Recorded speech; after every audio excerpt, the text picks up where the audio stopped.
At the end of each season, it's important for players, coaches, and parents alike to look at the season and think about what they could have done better.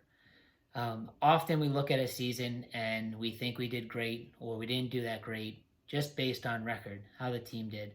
And we have to look deeper than that. We have to look more individually at ourselves and what we did throughout the season to help us have success. How did we do personally?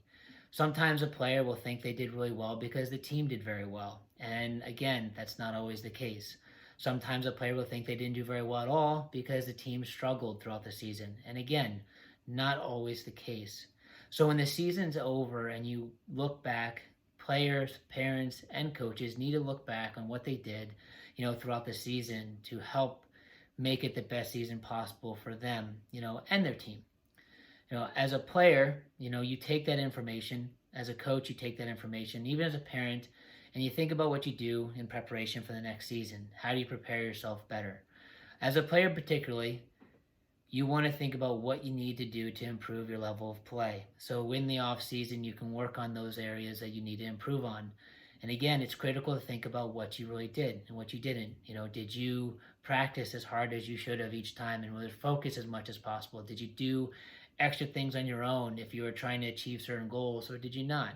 Did you, help your teammates throughout the season? Did you listen to your parents? Were you prepared for games? Did you get your uniforms out? Did you remember everything? There's so many things you can look at throughout the season to see what you did to make it the best season possible. And then whatever your off-season goals are, make those goals and stick with them. I heard Kobe Bryant once say something which has stuck with me in an interview. He said that he never negotiated with himself. And what he meant by that is that if he said that he was going to practice 3 times a day, this amount of time, he never, in the morning would say, hey, I worked out 3 times yesterday. I'm only going to do 2 today. I'll make it up next week. Or, instead of doing 20 minutes of this, I'm only going to do 10 today. And, I'll make it up and do, an extra 10 minutes, later in the week.